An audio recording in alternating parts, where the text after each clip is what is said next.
Muy buenos días a todas y a todos los que nos acompañan el día de hoy en una de estas emisiones más de nuestra plática de los lunes, que en esta ocasión tenemos como tema el de los derechos humanos de las víctimas del delito. Ya sabemos que estas pláticas de los lunes tienen el objetivo de socializar el conocimiento en materia de derechos humanos para disminuir las desigualdades y lograr con ello una sociedad más justa. También tienen el objetivo de fortalecer nuestras actuaciones como servidores y servidoras públicas, y para que seamos respetuosos en todo momento del marco constitucional y convencional. Entonces, pues esta vez tenemos de invitado al maestro Daniel Eduardo Prince Quesada, que es el jefe de atención a organismos autónomos de la Dirección General de Educación en Derechos Humanos de la Comisión Nacional de los Derechos Humanos. Y para darle la bienvenida, nos acompaña la maestra Claudia Ruiz Coutinho, visitadora general especializada en atención de asuntos de la mujer, en representación del licenciado Juan José Cepeda Bermúdez, presidente de esta comisión. Adelante, maestra, por favor. Muy buenos días a todas y a todos. Saludo con mucho gusto al licenciado Daniel Prince Quesada, de la Comisión Nacional de Derechos Humanos. A nombre del licenciado Juan José Cepeda Bermúdez, recibe usted la más cordial de las bienvenidas, al igual que a todo nuestro auditorio. Por favor, maestro Daniel, haga extensivo nuestro agradecimiento a la licenciada Rosario Piedra Ibarra, presidenta de la Comisión Nacional de los Derechos Humanos, por su apoyo y colaboración constante con la Comisión Estatal. Hoy es la plática número 25 del año y vamos a continuar acercándonos a los derechos que se violentan cuando una persona sufre un daño adquiriendo la calidad de víctima. El pasado lunes 6 de junio, la titular de la Comisión Ejecutiva de Atención a Víctimas en el estado de Chiapas nos dio a conocer el modelo integral de atención a víctimas. Y el lunes siguiente, el lunes 13 de junio, la directora de atención a víctimas de esta comisión estatal examinó la relación género, violencia, víctimas, la ruta de atención primaria y la vinculación institucional orientada a la sanción de conductas, la reparación del daño y la no repetición. Hoy, como ya se ha dicho, el maestro Daniel Eduardo está aquí para hablar sobre derechos humanos de las víctimas. Todo esto nos va acercando al conocimiento del modelo de atención a víctimas en nuestro país, que invita al análisis y a la reflexión sobre este importante tema. Entonces, quiero decirles que tanto la Comisión Estatal en esta comunicación directa que hay con la Comisión Nacional, estamos trabajando fuertemente a partir de mediciones para establecer el impacto en nuestras actividades sustantivas, y que entre estas, una de las que tiene mayor prioridad para nosotros es sin duda la capacitación. En este sentido, es satisfactorio constatar que estos esfuerzos que se despliegan desde la Comisión Nacional y en los estados de la República del país es a favor de que todas y todos tengamos acceso a los derechos y que a través de la capacitación puedan evitarse estas violaciones a derechos humanos y tengamos resultados favorables. Hay mucho por hacer aún. Sabemos que desde las instituciones y con las personas servidoras públicas debemos continuar trabajando muy fuerte al interior de sus estructuras y de los sectores que atienden. Y sobre todo entender que desde la perspectiva de los servidores públicos, de las personas servidoras públicas, tenemos esta responsabilidad importantísima de no violentar derechos. Por ello, la invitación es que ante cualquier situación problemática o conflictiva y ante cualquier acto de injusticia nos pronunciemos, que hagamos de los derechos humanos un estilo de vida. Muchas gracias y buenos días a todo el auditorio. Gracias, maestra Mariana. Muchas gracias, maestra Claudia. Y bueno, pues continuando con el evento, me voy a permitir leer una breve semblanza curricular del maestro Daniel Eduardo para que posteriormente podamos comenzar con la ponencia. El maestro Daniel Eduardo Prince Quesada es licenciado y maestro en Derecho por la Universidad Nacional Autónoma de México. Asimismo, maestro en Derechos Humanos, Estado de Derecho y Democracia en Iberoamérica por la Universidad de Alcalá de Henares, España. De igual manera, cursó el posgrado en Cuestiones Contemporáneas de Derechos Humanos por la Universidad Pablo de Olavide en Sevilla, España. Cuenta con diversos diplomados, destacando los siguientes: Educación en Derechos Humanos por la Universidad Autónoma de la Ciudad de México, en Juicio de Amparo y en Derechos Humanos respectivamente por la Suprema Corte de Justicia de la Nación, y en Derechos Humanos de Pueblos y Comunidades Indígenas y Afromexicanas por la Universidad Intercultural del Estado de Puebla y la Facultad de Filosofía y Letras de la UNAM. Actualmente, ocupa el cargo de jefe de atención a organismos autónomos de la Dirección General de Educación en Derechos Humanos de la Comisión Nacional de los Derechos Humanos. Y hoy nos acompaña para darnos esta conferencia, esta plática, Derechos Humanos de las Víctimas del Delito. Bienvenido, maestro, y pues adelante, por favor, lo escuchamos. Muchas gracias por su presentación, así como por la intervención inicial de la licenciada Ruiz Coutinho. De igual manera, transmitirles un muy cordial saludo por parte de la maestra María del Rosario Piedra Ibarra, presidenta de la Comisión Nacional de los Derechos Humanos, así como del ingeniero Juan Manuel Estrada Juárez, director general de Educación en Derechos Humanos de la CNDH. Para el día de hoy he preparado una presentación, pues digamos, especial y un poco acotada de este amplio tema de las víctimas, de los derechos humanos de las víctimas del delito.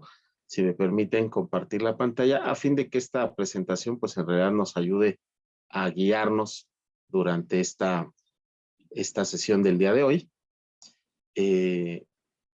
Inicialmente, pues lo que yo quiero plantear es, digamos, cuáles han sido cómo ha surgido precisamente esta rama que desde el punto de vista del derecho penal, que es de donde surgió inicialmente, aunque también hay que decir vinculado con los derechos humanos, ha surgido toda una rama de la victimología o denominada de esta manera, pero a mí me gustaría que entendiéramos inicialmente cuál ha sido la situación por la cual se tuvo que llegar a esta rama tan importante.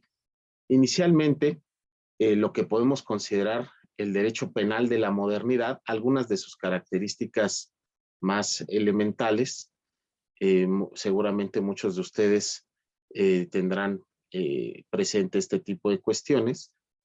Inicialmente se debe a que este derecho penal, digamos como lo conocemos a partir particularmente en nuestro país y en la tradición jurídica occidental, muy marcadamente a partir del siglo XVIII, aunque hay que decir que por supuesto tiene unos antecedentes en la tradición del derecho común o del llamado en inglés common law, debido a que ahí ya vamos a encontrar unos antecedentes también muy importantes y que lamentablemente debido a nuestra tradición, solo en realidad me parece a mí hemos llegado plenamente muy recientemente a estas características del derecho penal de la modernidad, cuando inclusive algunos de estos planteamientos, podríamos decir, han tenido que ser completados más recientemente.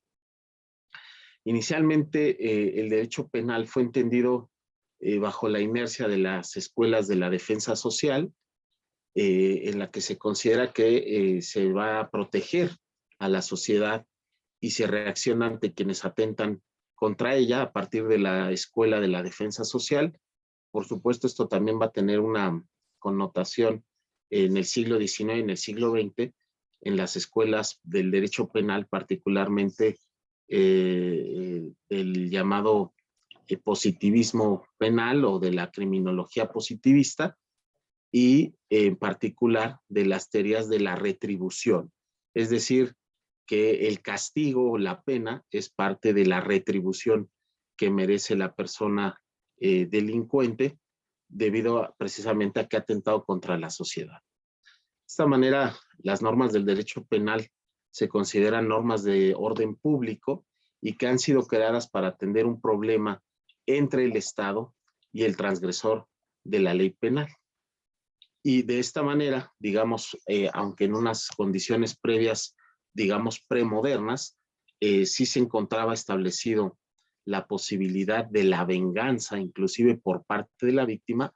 Lo cierto es que en las características del derecho penal de la modernidad y debido a las propias condiciones de su surgimiento y cómo se entendió particularmente el tema de la soberanía, de la soberanía popular y la manera en que, digamos, si recordamos aquí un poco, por ejemplo, la teoría política de Hobbes, precisamente estaba establecida a partir de un traslado desde el estado de naturaleza, en donde hay una guerra constante entre todas las personas, hacia establecer un orden político y por lo tanto el soberano tendrá que tener, digamos, en términos beberianos, el uso legítimo de la fuerza, tendrá que concentrar precisamente estas características, de tal manera que el Estado se erige como garante de los derechos de las personas, evita la venganza, que insisto estaba permitida en el derecho penal premoderno, podríamos decir, o la justicia por propia mano. De tal manera que ahí vamos entendiendo un poco los elementos que caracterizan este derecho penal de la modernidad y por lo tanto, esta área penal centró su atención en los derechos de las personas imputadas de los delitos frente a las instituciones relacionadas con la justicia penal.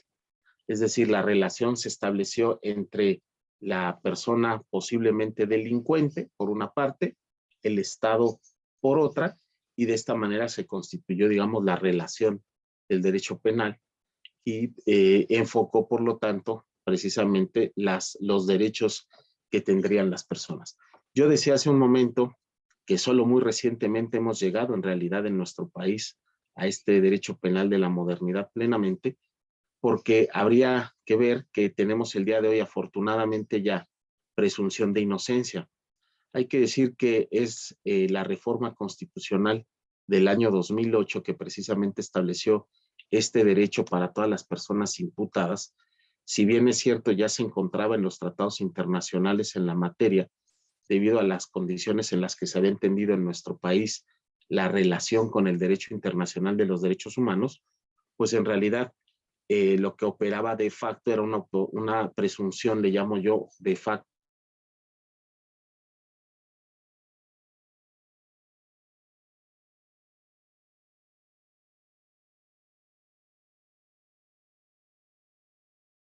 particularmente en Inglaterra, pues ya estaba establecida la presunción de inocencia, la abolición de la tortura y digamos como un método de tratar de obtener confesiones para poderlas rendir en un juicio. Ya se encontraba establecida la nulidad de ese tipo de pruebas y en realidad nosotros, debido a nuestra propia tradición, primero, digamos, colonial, en el que se trasladan las prácticas monásticas y del derecho que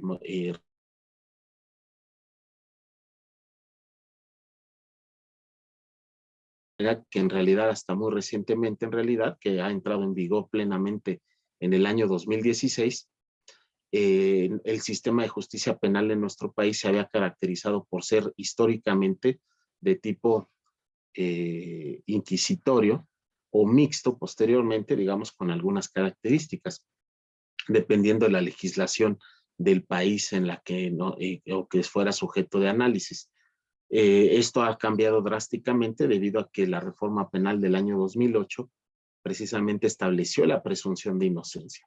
Y hay que recordar, y aquí en materia de derechos humanos, por supuesto, que la declaración histórica, muy importante desde ese punto de vista para nosotros, de la Declaración de los Derechos del Hombre y del Ciudadano de finales del siglo XVIII, precisamente en el siglo de la Ilustración en Francia, pues ya establecía la presunción de inocencia.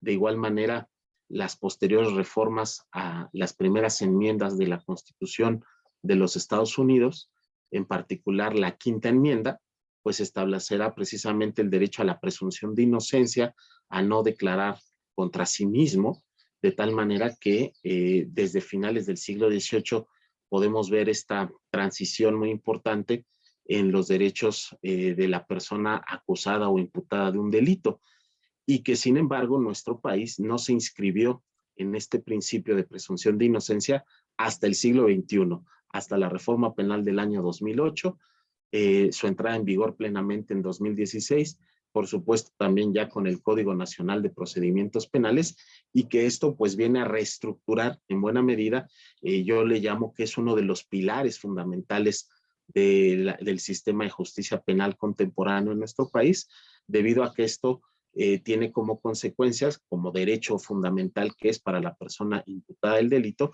tiene su correlato como obligación para la autoridad, que la autoridad tiene que demostrar, más allá de toda duda razonable, la culpabilidad de la persona.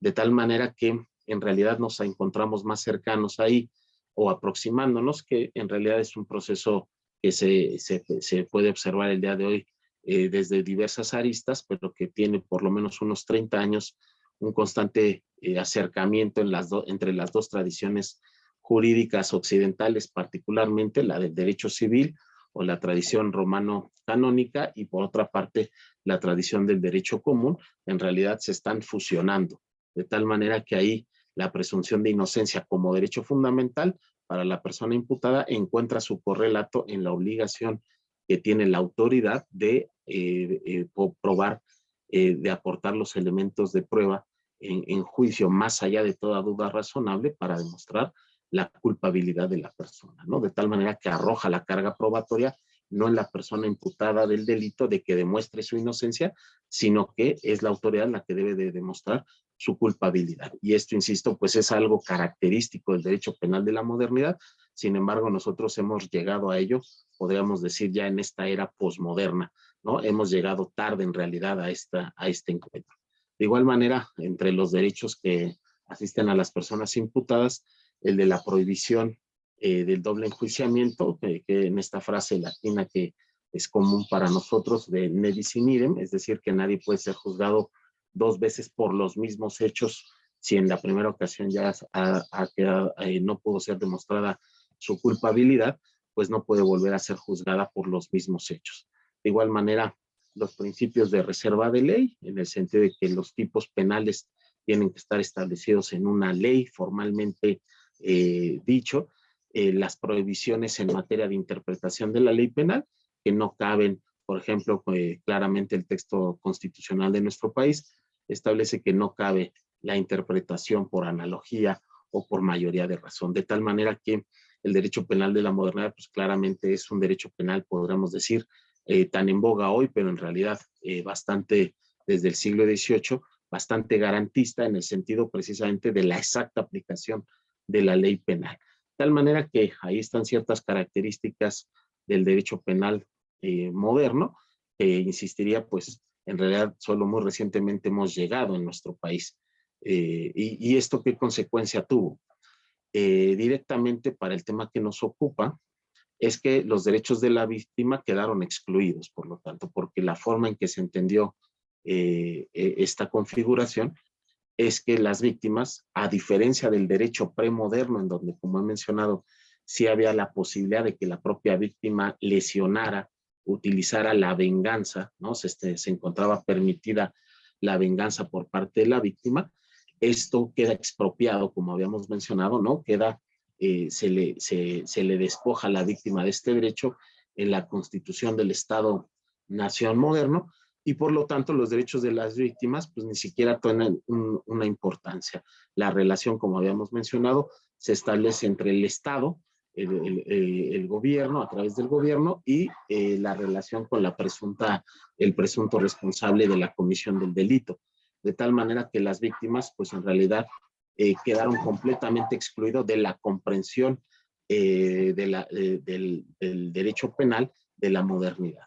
Y esto vamos a ver, va a comenzar a cambiar paulatinamente, ¿no? Aquí en términos generales lo que sucedió, como he mencionado, es que el Estado se apropia del conflicto social, lo hace suyo para que en nombre de la sociedad aplique justicia en el ejercicio de su potestad, y la víctima queda excluida de su posición frente al posible delincuente, ¿no? Eso fue en términos generales lo que sucedió con estas características del derecho penal de la modernidad. Sin embargo, vamos a tener, como sabemos, pues dos guerras mundiales en el siglo XX, ¿no? Como algunos historiadores han dicho, en particular Eric Hobsbawm, pues el violento siglo XX, y vamos a tener dos guerras mundiales, y que por supuesto habrá víctimas ahí. Y paulatinamente comenzará precisamente a abrirse un campo de estudio que se denominará victimología, paulatinamente y hasta el día de hoy, y entre sus precursores se encuentran Benjamin Mendelssohn y Hans von Hentig, son los dos precursores, digamos, comúnmente aceptados de la victimología. Los dos, hay que decir, por sus propias historias de vida, uno nació pues justamente en el año 1900, a inicios del siglo XX, y el otro en las últimas décadas del siglo XIX, y vivieron ambas guerras mundiales, inclusive el primero de ellos pues la padeció en carne propia, podríamos decir de cierta manera, al haber sido de origen judío, y originalmente nacido en Rumanía, posteriormente habitó hasta su muerte en el reciente, en aquel momento creado Estado de Israel, y en donde, por cierto, justamente esto va a ganar terreno porque va a ser en Jerusalén, donde se realiza el primer Congreso Mundial, la primera Conferencia Mundial de Victimología en el año de 1973, precisamente liderada por él, y en donde, por cierto, algunos mexicanos como el profesor Luis Rodríguez Manzanera participaron en este congreso en Israel. De tal manera que se considera este evento como el momento fundacional, podríamos decir, de la expansión de la victimología a nivel mundial. Por supuesto, hoy podrán estar, digamos, cómo se ha avanzado en este tema, algunos de los postulados o de las clasificaciones realizadas por Mendelssohn y von Hentig, pues podríamos decir, han quedado un poco en desuso. Sin embargo, pues ellos se dieron cuenta de la importancia que tenía la relación, ¿no? Precisamente Mendelssohn consideraba que había una relación inversa entre la persona responsable o acusada del delito respecto de la víctima, ¿no? De tal manera que a mayor culpabilidad, decía él, de la víctima, pues también mayor culpabilidad del delincuente, ¿no? En una clasificación incipiente que realizó Mendelssohn y de los postulados también que siguió von Hentig y de cómo establecer la relación de qué pasaba con las víctimas, ¿no? Y tiene un contexto, como he dicho, pues es que ambos fueron digamos, víctimas propiamente de la Primera y de la Segunda Guerra Mundial.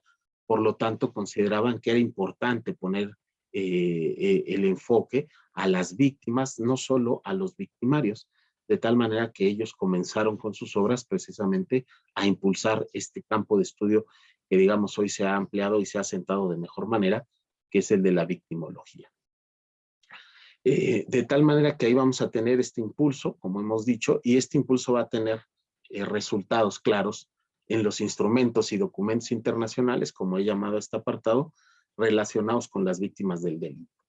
Inicialmente, pues, digamos, no que los establezca de manera directa, esto es importante señalarlo, pero sí relacionada con ello, va a ser la Declaración Universal de los Derechos Humanos, en particular su artículo 8, relacionado con el derecho que tiene toda persona a un recurso efectivo ante los tribunales nacionales competentes, que la ampare contra actos que violen sus derechos fundamentales reconocidos por la Constitución o por la ley. De igual manera, y esto es muy importante justo con el contexto que mencionábamos del derecho de la guerra y el derecho a la guerra, los convenios de Ginebra, en el protocolo adicional a los convenios de Ginebra de agosto de 1949, y en particular aquí el llamado Protocolo 1, relativo a la protección de las víctimas de los conflictos armados de junio de 1977. Vamos a ver aquí ya un documento, un tratado internacional, este protocolo muy importante ya relacionado con las víctimas. Y precisamente me parece que está el contexto que he mencionado de en el año 73 el primer congreso, primera conferencia mundial de victimología y cómo el tema toma impulso y por lo tanto se hace este primer protocolo a las, digamos, de la segunda posguerra, las convenciones de Ginebra, y en los 70s este primer protocolo con relación a los derechos de las víctimas en los conflictos armados internacionales. Hay que mencionar que a pesar de que se refiere a las víctimas y los derechos que les asisten y cómo debe de actuarse frente a ellos, también hay que mencionar que no menciona o no describe qué se entiende por víctima. Digamos, queda un poco sobreentendido con relación a los propios convenios de Ginebra. Sin embargo, no establece una definición al respecto. Y de igual manera, el segundo protocolo relativo a la protección de las víctimas de los conflictos armados sin carácter internacional, ¿no? El protocolo 1 que he mencionado es con relación a los conflictos armados internacionales y el protocolo 2 con relación a los conflictos armados sin carácter internacional, es decir, que suceden en el propio Estado o de manera interna. De tal manera que ahí vamos a ver estos dos protocolos, pues son sumamente importantes con relación a la importancia que van adquiriendo paulatinamente las víctimas desde el derecho, digamos, o desde la perspectiva internacional y aparte, o digamos, relacionado con la extensión paulatina y la consolidación de la victimología como un campo de estudio. De igual manera, tenemos ahí ya el Pacto Internacional, muy semejante con la Declaración Universal respecto a los derechos de las personas a que puedan tener acceso a un recurso efectivo cuando sus derechos hayan sido violados en el Pacto Internacional de Derechos Civiles y Políticos y llegaremos, digamos, a lo que se considera, se suele hablar así, de este documento, de la Declaración sobre los principios fundamentales de justicia para las víctimas de delitos y del abuso de poder, se le considera precisamente la Carta Magna de las víctimas de delitos. Y entonces aquí veamos cómo ha ganado terreno a partir de las décadas de los 70s en particular, y ya entrando en la década de los 80s, precisamente este va a ser un documento fundacional de las Naciones Unidas hasta el día de hoy, de noviembre de 1985, adoptado esta Carta Magna de las Víctimas de Delitos por la Asamblea General de las Naciones Unidas. Y hay que decir aquí que la influencia que tuvieron estos autores, Mendelssohn y von Hertwig, y también un pensador que hasta el día de hoy vive, que digamos es uno de los grandes impulsores en el ámbito de los derechos de las víctimas, que es Irving Waller. Irving Waller fue precisamente quien impulsó, digamos, con una serie de personas de manera pues muy rápida, hay que decir, el trabajo en el ámbito internacional y de la Asamblea General de Naciones Unidas para poder adoptar esta Carta Magna de las Víctimas. Hasta el momento, también hay que mencionarlo, se tiene proyectado, hay un borrador, hay un proyecto ya de un convenio internacional sobre derechos de las víctimas de delitos y de violaciones a derechos humanos. Sin embargo, este convenio internacional pues se encuentra todavía en ese estatus de borrador o de proyecto, no ha logrado ser en realidad aprobado, ¿no? Entonces, hasta el momento esta Carta Magna de las Víctimas de los Delitos sigue siendo un instrumento fundamental de este tema. Veamos, ¿no? Y aquí es muy importante, digamos, para efectos, entiendo que este es una conversación, por lo que he escuchado, los lunes es como día de conferencias en la Comisión Estatal, me parece un excelente proyecto y entendámoslo de esta manera amplia, porque inicialmente esta Carta Magna se encuentra dividida en dos grandes apartados. El apartado A, las víctimas de delitos, y ahorita regresamos a esto, y las víctimas del abuso de poder, digamos, con esta denominación. Sin embargo, si nos damos cuenta de cómo define a las víctimas esta Carta Magna o estos principios de Naciones Unidas, esta Declaración sobre los Principios Fundamentales de Justicia para las Víctimas de Delitos, considera que se entiende por víctimas las personas que individual o colectivamente hayan sufrido daños, inclusive lesiones físicas o mentales, sufrimiento emocional, pérdida financiera o menoscabo sustancial de los derechos fundamentales como consecuencia de acciones u omisiones que violen la legislación penal en los Estados miembros, incluida la que proscribe el abuso del poder. Digamos, esto relacionado directamente con las víctimas del delitos, pero precisamente este documento también habla de las víctimas del abuso de poder, que nosotros diríamos pues son en realidad violaciones de derechos humanos, digamos, la terminología, cómo se va desarrollando o adaptando paulatinamente en el ámbito internacional e interno, pues ha variado, ¿no? Porque de esta manera describe a las víctimas de manera muy semejante a las el delito.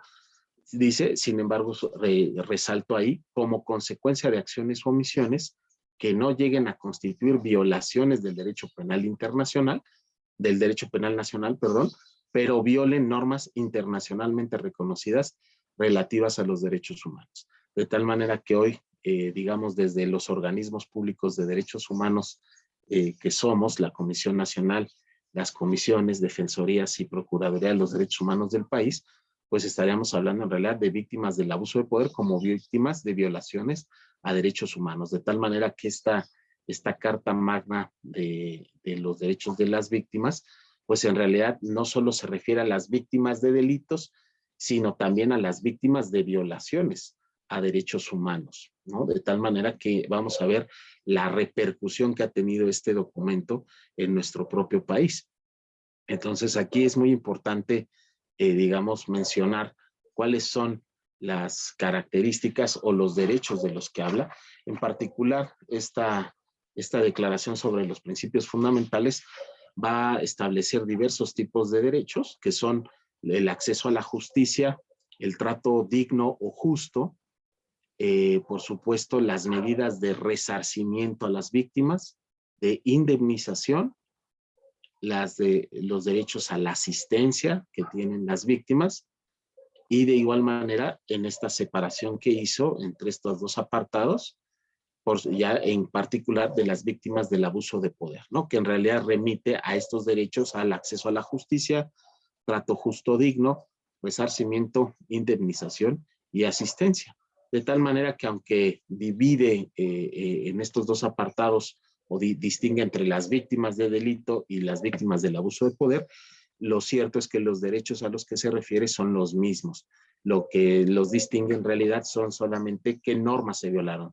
Si fue la legislación penal o bien, como nos dice en esta definición, que no constituyen violaciones del derecho penal, pero sí de las normas internacionalmente reconocidas de derechos humanos, ¿no? Y que digamos esto para nosotros, yo digo que en realidad la reforma para los organismos públicos de derechos humanos, que hace unos días, el pasado 10 de junio, pues cumplió su 11º aniversario, en realidad pues ha sido para ciertos ámbitos, porque lo que hemos podido notar es que en realidad desde los organismos públicos de derechos humanos de nuestro país, a partir de la reforma constitucional de 1992, lo cierto es que todos estos organismos han utilizado en sus labores el derecho internacional de los derechos humanos, ¿no? De tal manera que cuando llegó la reforma de 2011, en realidad nosotros ya estábamos acostumbrados a utilizar este derecho internacional y en realidad fueron otros ámbitos, particularmente el judicial, en los que no se encontraban relacionados, digamos, son tan involucrados con el derecho internacional de los derechos humanos. Sin embargo, nosotros ya lo hacíamos, ¿no? Entonces esto se fortalece, digamos, con la reforma constitucional, a pesar de ser una declaración, pues cómo entendemos los derechos humanos, bueno, en todo este bloque de constitucionalidad que el día de hoy establece nuestra Constitución y los propios tratados que los reconocen, ¿no? Internacionalmente. Dentro de este marco también internacional tenemos, por supuesto, muy importante, el Estatuto de Roma de la Corte Penal Internacional, ¿no? Que ha adoptado por resolución de la Asamblea General en julio de 1998 y que en particular tampoco define, esto es muy interesante también, tampoco define a las víctimas, las da por sobreentendido quiénes son las víctimas de estos delitos que establece el Estatuto de Roma. Digamos que recordemos que habla de delitos, crímenes de lesa humanidad, ¿no? Entre otros, de graves violaciones a los derechos humanos, por supuesto, y establece una serie de disposiciones, en particular en estos 3 artículos, el 65, 75 y 79, relacionados precisamente con las víctimas, ¿no? Inicialmente con la protección de las víctimas y los testigos y su participación en las actuaciones, la posibilidad que tienen las salas de la Corte Penal Internacional para tomar medidas precautorias y de protección a las víctimas y a los testigos, el artículo 75 con relación a la reparación a las víctimas, que el Estatuto de la Corte Penal habla, por supuesto, de la indemnización la restitución y, muy importante, la rehabilitación, ¿no? Porque, bueno, últimamente me he dado cuenta que este tema de la rehabilitación en particular está como demasiado perdido en nuestro país, ¿no? Parece ser que la reparación a las víctimas solo fuera a través de la indemnización o compensación económica, pero tenemos que tener muy presente la rehabilitación de las víctimas, ¿no? Y el último artículo muy relacionado con las víctimas, el fondo fiduciario. Precisamente, además, vamos a ver cómo estas disposiciones en realidad han servido de inspiración a lo que dispone el día de hoy la Ley General de Víctimas en nuestro país.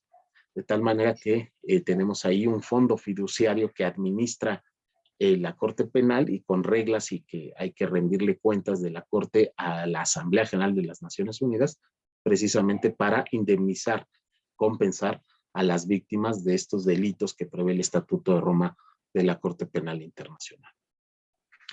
Y también tenemos un documento muy importante que son los principios y directrices básicos sobre el derecho de las víctimas de violaciones manifiestas de las normas internacionales de derechos humanos y de violaciones graves del derecho internacional humanitario, a interponer recursos y obtener reparaciones, que son o fueron aprobados por la Asamblea General de las Naciones Unidas en diciembre del año 2005. Aquí directamente sí habla de los derechos humanos, de las violaciones a las normas de derechos internacional de los derechos humanos. Me parece muy interesante, como he mencionado, cómo se va articulando las categorías, porque en nuestro país inclusive la propia comisión se le trasladó en la reforma del año 2011 aquella facultad que tenía la Suprema Corte en materia de investigación de graves violaciones a garantías individuales en aquella denominación, y cómo en el año 2011 se le trasladó a la Comisión Nacional y hablamos de graves violaciones de derechos humanos. Inclusive el día de hoy se emiten recomendaciones bajo esa denominación. Sin embargo, desde el plano del derecho internacional no siempre es uniforme el lenguaje, porque se habla de graves violaciones, pero del derecho internacional humanitario y de violaciones manifiestas del derecho internacional de los derechos humanos. Digamos ahí como apuntando este tema, ¿no? De que no hay como un lenguaje común en ocasiones que nos permita entender esto, ¿no?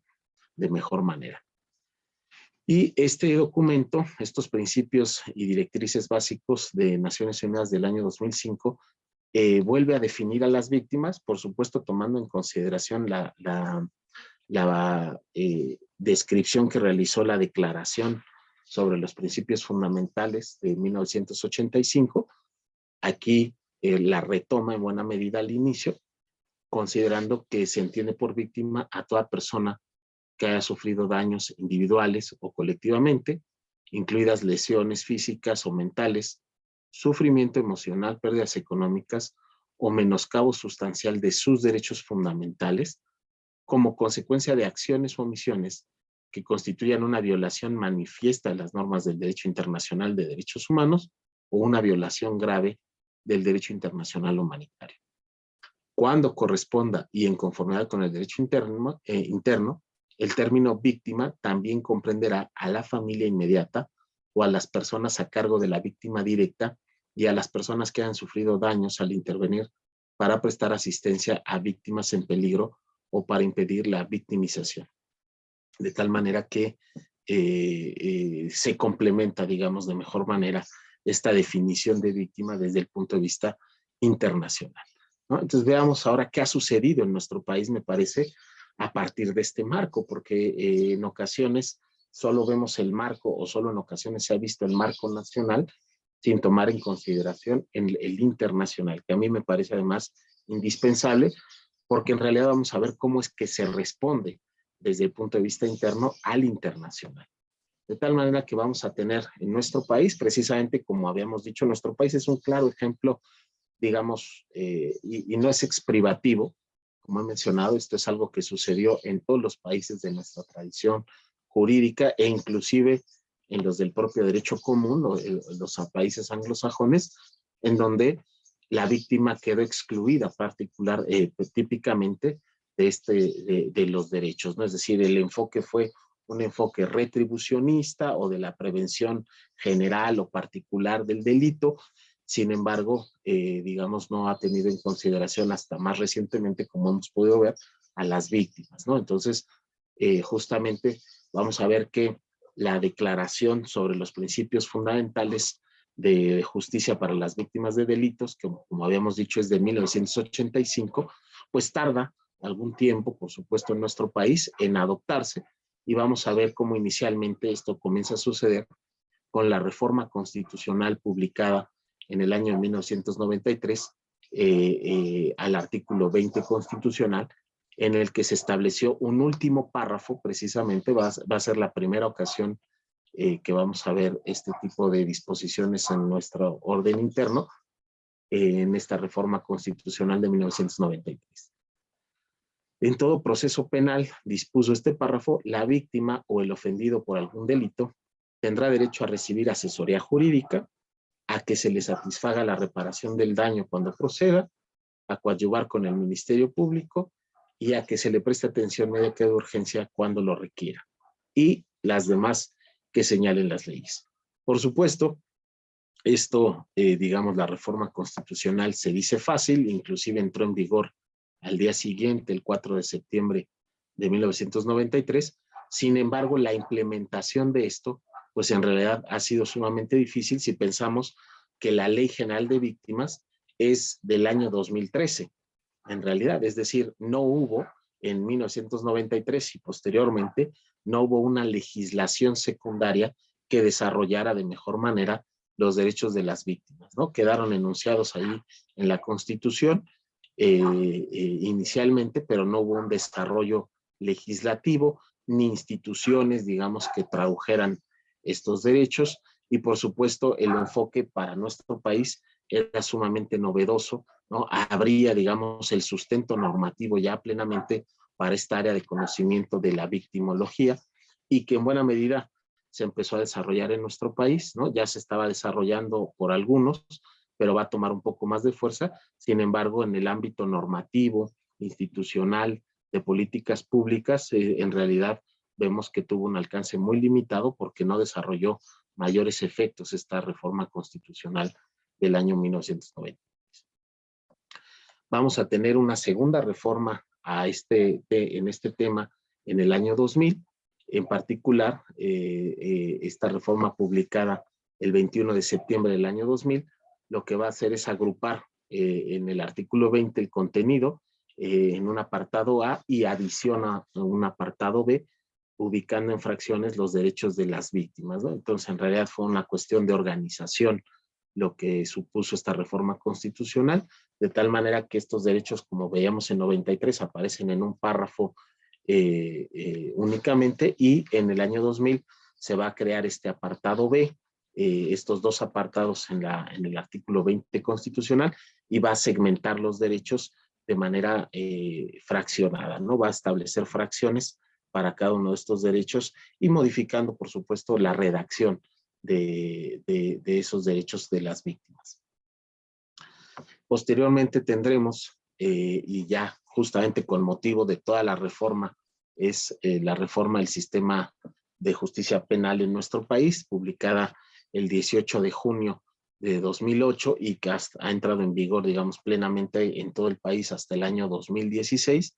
El artículo 20 constitucional, por supuesto, también va a sufrir reformas como otros tantos de la Constitución. Aquí solo me dedico en particular al tema de los derechos de las víctimas, y va a acabar dividiendo, como actualmente se encuentra este artículo 20 constitucional, en tres apartados, digamos, de unas disposiciones generales, el apartado A relativas a las características que tendrá el sistema de justicia penal, el apartado B con relación a los derechos de las personas imputadas de delitos, y el apartado C con relación a los derechos de las víctimas, tal cual se había dividido en el año 2000 con la reforma anterior. Sin embargo, se va a trasladar ahora al apartado C, ¿no? Hay que decir que aquí, mediando entre estos años de estas reformas constitucionales de 2000 y 2008, va a haber temas, digamos, no lo apunto aquí, pero lo menciono, muy importantes de indefinición, ¿no? Típicamente porque decía, bueno, que las personas, inclusive las víctimas, podrían impugnar por ejemplo, las decisiones del Ministerio Público sobre el no ejercicio de la acción penal, el desistimiento, entre otros. Sin embargo, debido a la falta de desarrollo secundario en legislación, por ejemplo, en aquel momento en el Código de Procedimientos Penales, en el Código Federal de Procedimientos Penales o en los códigos estatales, típicamente no se estableció.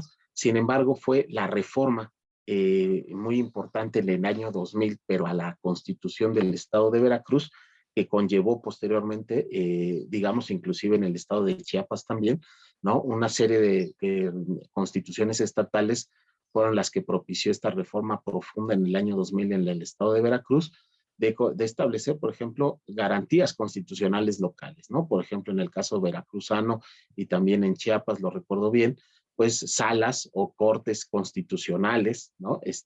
Ampliar derechos fundamentales, y en el caso de Veracruz precisamente estableció la posibilidad por parte de las víctimas de impugnar a través de un, digamos, de un juicio de amparo local, ¿no? De una acción de protección de derechos humanos local en el estado de Veracruz, la posibilidad de impugnar las decisiones del Ministerio Público sobre el no ejercicio y desistimiento de la acción penal, de tal manera que esto propició posteriormente una contradicción de tesis que tuvo que resolver la propia Suprema Corte de Justicia de la Nación y establecer precisamente que era a través del juicio de amparo el medio que tenían las víctimas para poder impugnar esto, ¿no? Por lo tanto se desarrolló una jurisprudencia al respecto que ha recibido más recientemente, digamos, ya ha cumplido 9 años la actual ley de amparo, pero la ley de amparo del día de hoy establece justamente como entre los posibles quejosos, en su artículo 5, pues precisamente a las víctimas del delito o las personas ofendidas, que pueden promover amparo para impugnar una serie de decisiones por parte del Ministerio Público.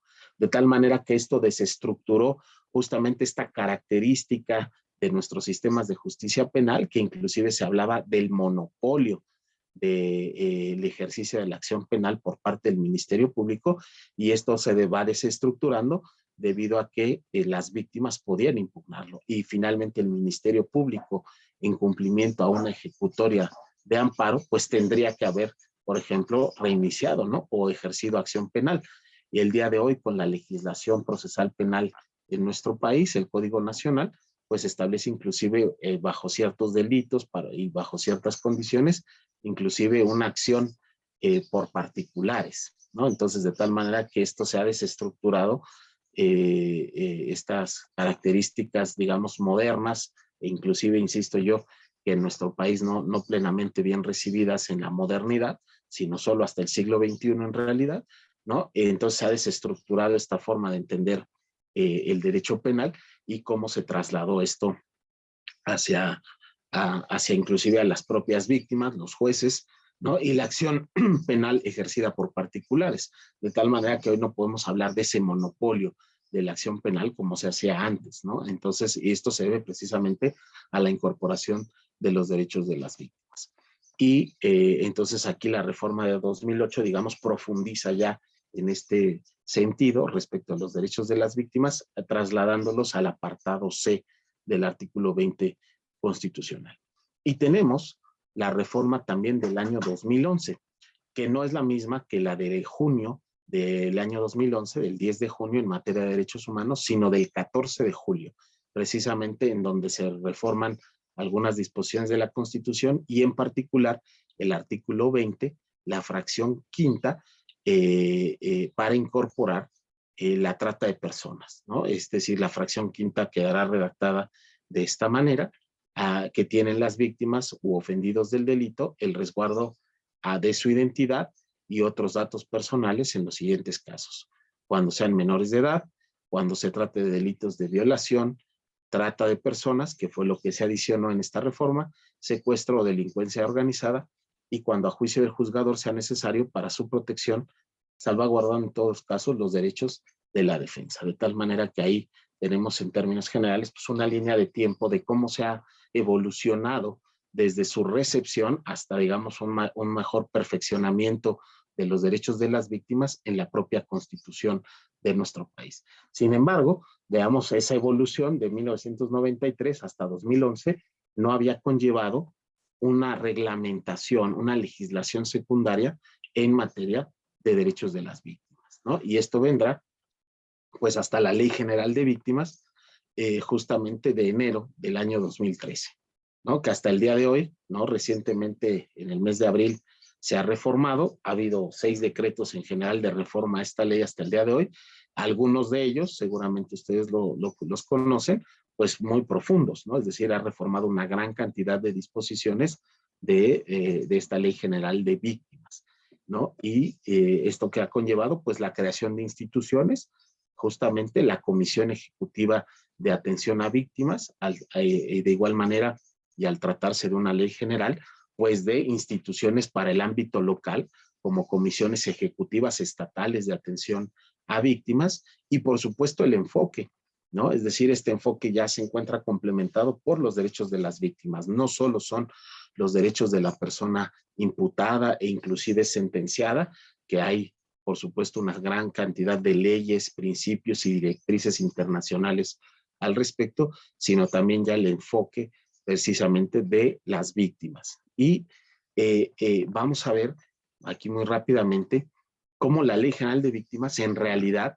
la forma en que considera a las víctimas, la propia definición, pues en realidad sigue la Declaración sobre los Principios Fundamentales de Justicia para las Víctimas del Delito y del Abuso de Poder, de Naciones Unidas de 1985. Entonces veamos cuánto tiempo en realidad, ¿no? Desde 1985 hasta 2013 inicialmente y las recientes reformas que ha tenido esta ley, cómo hasta este momento se ha tenido un marco jurídico, digamos, más específico con relación a los derechos de las víctimas en nuestro país, ¿no? De tal manera que en realidad la Ley General de Víctimas pues adopta en buena medida la definición de esta Carta Magna de las Naciones Unidas con relación a las víctimas del delito y del abuso de poder.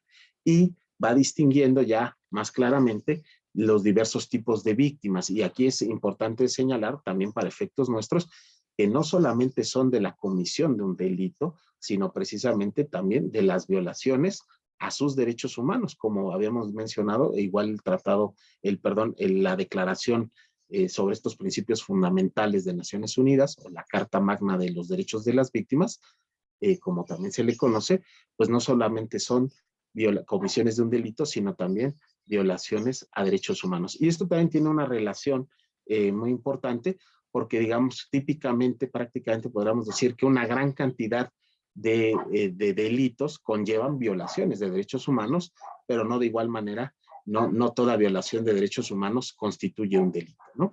Entonces, en realidad van de la mano. Entonces, cuando hablamos de víctimas del delito, también necesariamente estamos hablando de víctimas de violaciones a derechos humanos, ¿no? Y por eso esta ley también, digamos, para el trabajo que desarrollamos en los organismos públicos de derechos humanos, conlleva actuaciones necesarias y tenerlas en cuenta. Recientemente, hace algunas semanas, tuve la oportunidad de impartir un curso con alguna otra comisión de derechos humanos del país, en donde la Comisión Nacional precisamente fue en cumplimiento, o digamos buscando dar cumplimiento a uno de los puntos recomendatorios.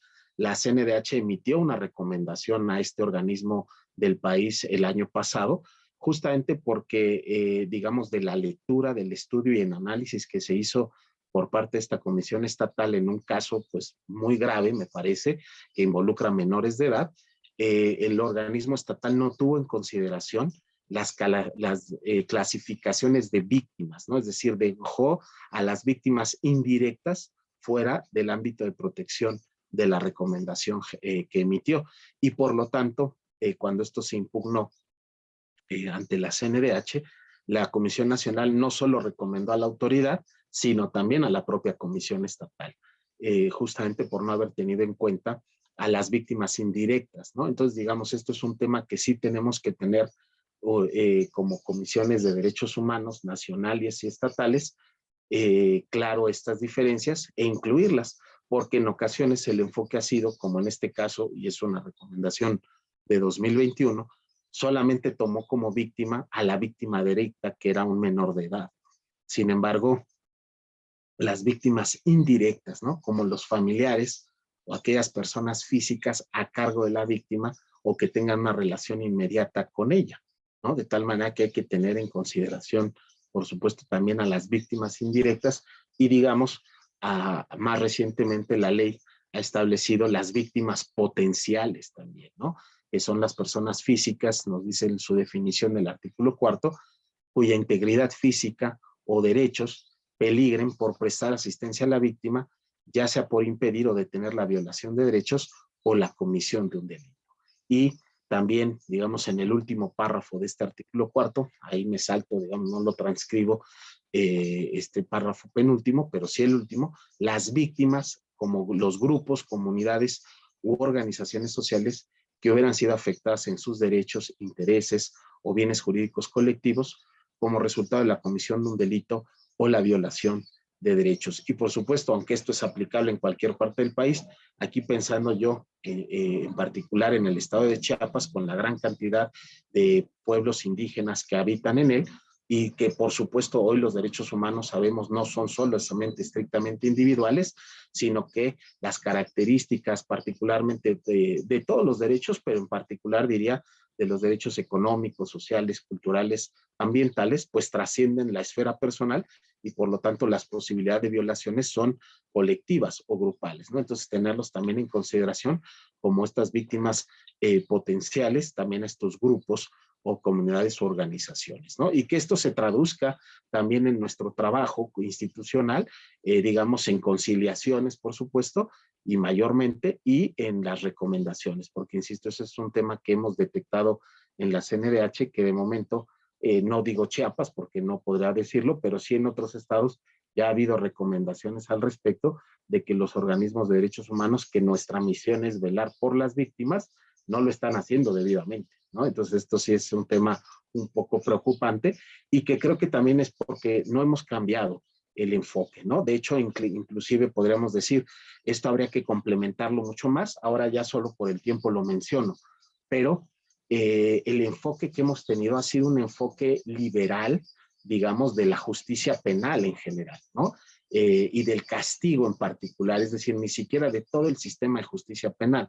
Y por lo tanto, lo que tenemos que estar, o lo que está sucediendo es una transformación del enfoque. Por supuesto, están los principios de Tokio, están los propios la propia resolución del Consejo Económico y Social de Naciones Unidas relativos a los principios de justicia restaurativa en materia penal, ¿no? Y que paulatinamente vamos girando al respecto.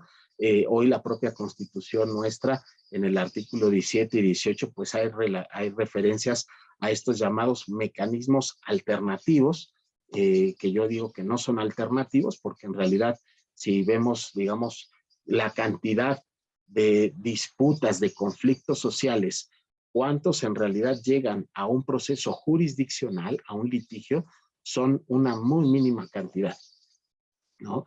Y por lo tanto, la llamada justicia alternativa en realidad no es alternativa, en realidad la gestión social del conflicto y estos medios alternativos, que no son alternativos, en realidad es una mejor manera de resolver conflictos, ¿no?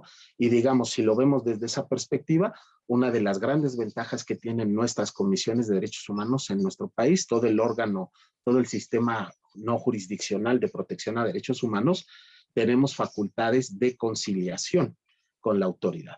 Por lo tanto, la gestión del conflicto que podemos realizar va mucho más allá de las tradicionales, ¿no? Y digamos, en ocasiones se quiere ver como una debilidad el ser no jurisdiccional y por el contrario a mí me parece que es una fortaleza el ser órganos no jurisdiccionales de derechos humanos en este caso, porque podemos realizar una mejor gestión del conflicto y buscar medios de solución de estas controversias, que inclusive haya justicia restaurativa y que el día de hoy en realidad este enfoque de la victimología ha cambiado o digamos más actualmente es un enfoque que va de la mano con la justicia restaurativa, ¿no? De tal manera que podamos ir entrando en este tema. Ya lo hemos hecho en nuestro país, el día de hoy pues tenemos una ley general de medios alternativos de solución de controversias en materia penal y claro, también hay algunos estados en donde ya hay en materia familiar y civil, etcétera, pero nosotros también como organismos de derechos humanos me parece tenemos que ir dando este giro precisamente a los mecanismos de justicia restaurativa, ¿no? De tal manera con los derechos de las víctimas sea una perspectiva distinta, ¿no? Precisamente no solo que va en lo penal hacia la persona imputada del delito y a su castigo, sino en realidad a restaurar el orden en la comunidad, ¿no? Y con una perspectiva distinta, y que ahí las víctimas pues son el eje central. Y me parece que en la Comisión Nacional ese es nuestro eje principal. No son las autoridades que violan derechos humanos, sino son las víctimas, ¿no? Yo creo que esto, sin lugar a dudas, lo podemos compartir con la Comisión Estatal de los Derechos Humanos de Chiapas, de que sean las víctimas el eje de nuestro trabajo, y por lo tanto el enfoque también respecto como sistema no jurisdiccional y nuestras funciones en la conciliación, e inclusive cuando ya no hay más remedio en la recomendación, pues tener un enfoque restaurativo, ¿no? Y que tome como eje central a las víctimas y qué es lo que quieren las víctimas también, ¿no? Entonces, escuchar a las víctimas es indispensable. Y por lo tanto, digamos, ahí tenemos un marco general de cuáles son los derechos humanos de las víctimas, no solo del delito, sino también de las violaciones a derechos humanos, ¿no? Debido al tiempo, pues yo concluiría aquí, aunque me gustaría escuchar, pues si hay preguntas o comentarios con relación a lo que hasta aquí se ha mencionado, digamos, por motivo del tiempo, pero que este es un tema en verdad muy interesante que está cambiando mucho, insistiría en ello, ¿no? Porque hay decisiones muy interesantes recientemente, obras que se están publicando también en nuestro país sobre la justicia restaurativa, que aunque, digamos, no es solo sobre las víctimas del delito, sí tiene una connotación muy importante que yo creo que debe de alcanzar a los organismos públicos de derechos humanos, cuyo trabajo está centrado en las víctimas, de también tener una perspectiva restaurativa en nuestro trabajo, en recomendaciones, pero también en conciliaciones, ¿no? Como no solamente, obviamente, señalar a la autoridad y decirle, pues hay que hacer esto o aquello, pero que tengamos un enfoque más paulatinamente, digamos, que ya trascienda nuestro trabajo de justicia restaurativa. Me parece que es la manera en que tenemos que completar, digamos, estos derechos de las víctimas. Tenemos que verlo también en un marco más amplio de la justicia restaurativa. Así que, bueno, si hay alguna pregunta o comentario, pues quedaría yo abierto, por supuesto, para ello. Muchas gracias, maestro. Muchas gracias por la exposición. Sí, en efecto, tenemos por aquí una duda que dice, maestro, ¿cuál sería el enfoque de género cuando hablamos de víctimas del delito? Por supuesto, ya por el tiempo no nos hemos podido referir a todo el marco, ¿no? Porque hoy no solamente tenemos una ley general de víctimas, ¿no? Digamos que es el marco así general para todo el país, sino que tenemos otra serie de disposiciones, ¿no? Tenemos una ley nacional, como he dicho, de mecanismos alternativos de solución de controversia en materia penal, la ley general contra la tortura, de desaparición forzada, para prevenir, sancionar y erradicar delitos en materia de trata de personas, la Ley General de Acceso a las Mujeres a una vida libre de violencia. Digamos que este proceso de las víctimas, me he referido a lo general, pero hoy también estamos hablando de un proceso de especificación de los derechos de las víctimas dependiendo del delito o la violación de derechos humanos de que se trate, ¿no? Entonces aquí, en los casos, digamos, de mujeres y de género, por supuesto que tenemos que tener en consideración esa perspectiva, ¿no? De cuáles son los derechos particulares, digamos, en esas situaciones que le asisten, ¿no? Por ejemplo, yo me refería a la rehabilitación, que es un tema que, digamos, es que yo voy detectando que hay ciertas cuestiones que no abordamos del todo, ¿no? En ocasiones, o que nuestros enfoques están más por otro lado. En el ámbito de la tortura, uno de los temas más olvidados es precisamente la rehabilitación. Es decir, estamos muy enfocados en las discusiones de la investigación de la tortura, si sea adecuado o no, si es correcto o no haber, digamos, nacionalizado, contextualizado el protocolo de Estambul y demás. Pero nos hemos olvidado precisamente de la rehabilitación de las víctimas de tortura, ¿no? Por ejemplo, entonces, las víctimas de tortura pues requieren cierta rehabilitación, ¿no? Un acompañamiento emocional, psicológico, pero también por las lesiones físicas que conlleva la tortura en ocasiones. Entonces, digamos que quedan a largo plazo esas secuelas. Entonces, la rehabilitación es muy importante y, por supuesto, la rehabilitación de qué tipo de víctima estamos hablando, ¿no? De tortura, de trata de personas, de violencia contra las mujeres y de otros grupos de la diversidad sexual también. Entonces, digamos, el proceso, aquí yo he visto el proceso genérico o general, y habría que ir al proceso específico de los derechos de las víctimas de delitos y violaciones de derechos humanos en cada una de estas situaciones, ¿no? Entonces, por supuesto que tratándose de mujeres y de grupos de, digamos, de toda la diversidad sexogenérica, requiere hoy necesariamente un enfoque de ese tipo. Muchas gracias, maestro. Una duda más. En materia de delitos de daño colectivo, cuando, por ejemplo, existen víctimas que tienen que ver, no sé, por ejemplo, en actos de corrupción, cuando generalmente el daño es colectivo, ¿cómo se puede cuantificar la restitución y la asistencia, por ejemplo, en este esquema de víctimas que son generalmente colectivas? ¿Cómo se cuantificaría esa parte? ¿Se cuantifica en colectivo o de manera individual? Digamos, sí hay medidas y hay que ver cómo, es que estos temas son muy interesantes, cómo se han articulado, ¿no? Digamos, en realidad es que se han articulado desde esta perspectiva de las víctimas del delito y derechos humanos, pero también hay que decir que tenemos de por medio, digamos, algo que no hemos tenido en nuestro país en realidad, que son procesos de justicia transicional.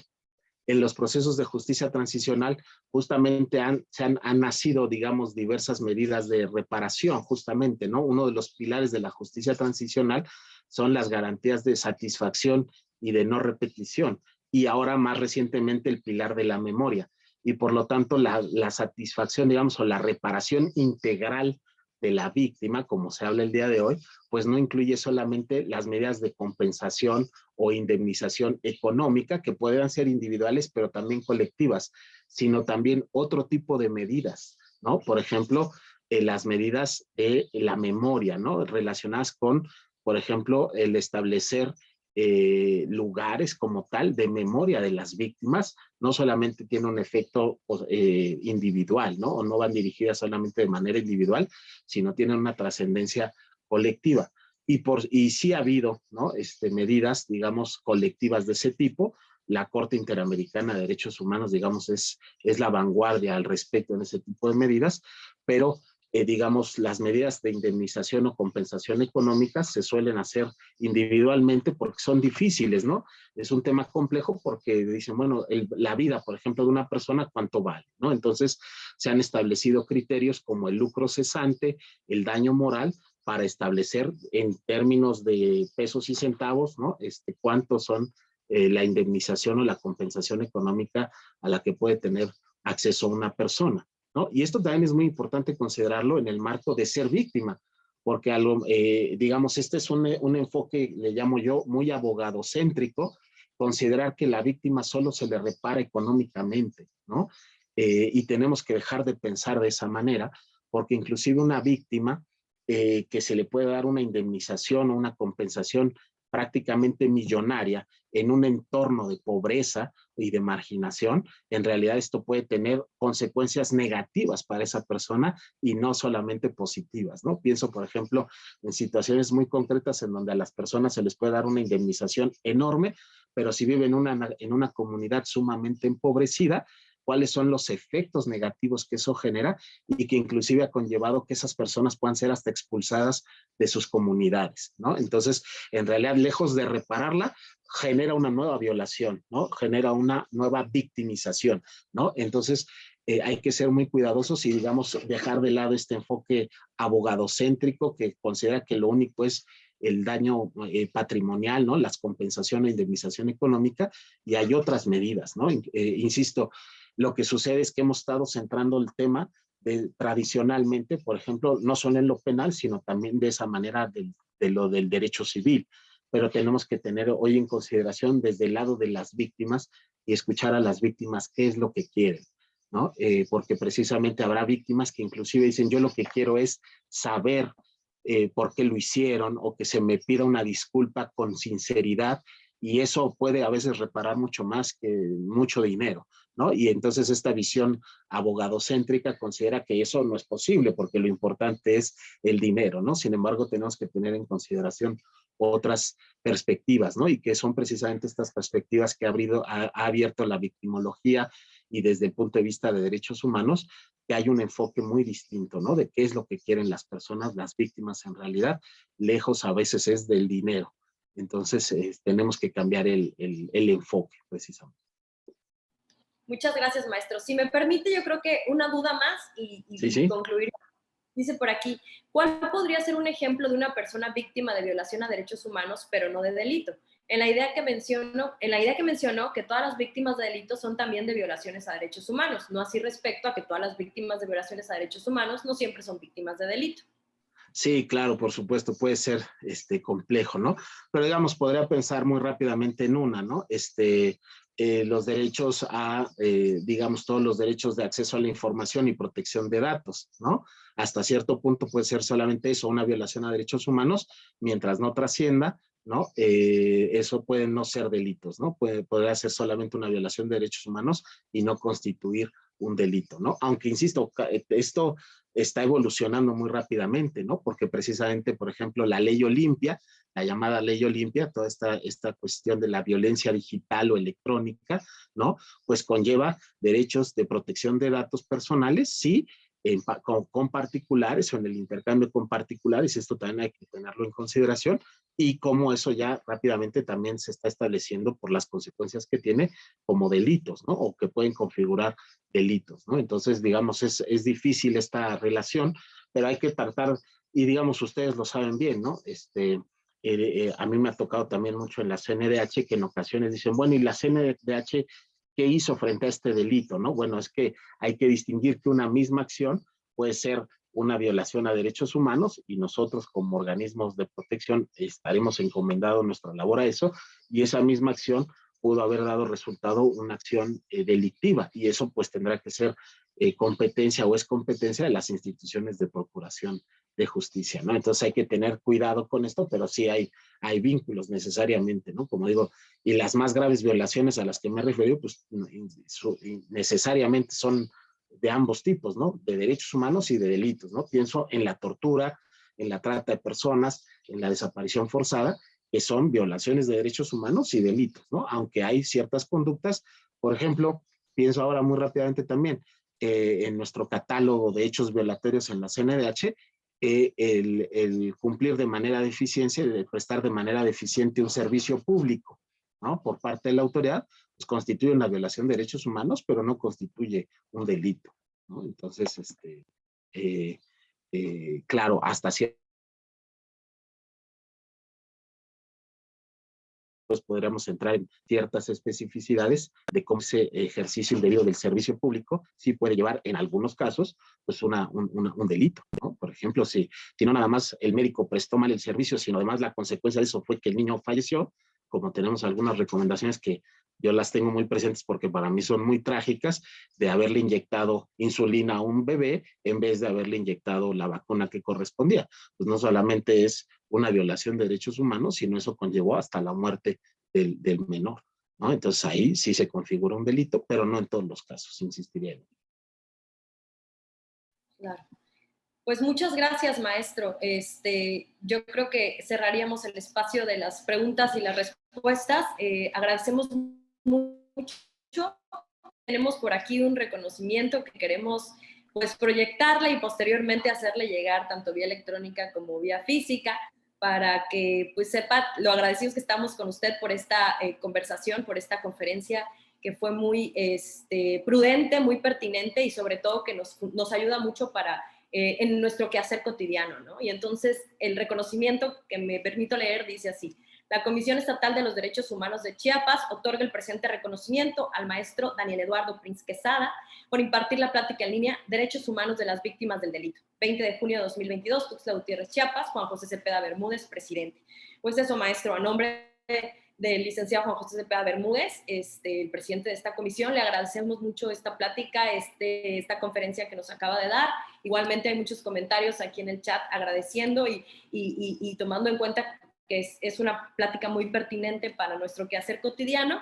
Y bueno, reiterarle la invitación siempre y muchas gracias por esta plática que nos hizo favor de dar. No, muchísimas gracias a ustedes por la invitación, agradecerles a todas ustedes y por supuesto que le transmitan un muy cordial saludo a mi muy querido amigo, el presidente Juan José Cepeda Bermúdez, que tiene tiempo que no lo veo, pero mandarle un muy cordial saludo, por supuesto que sí.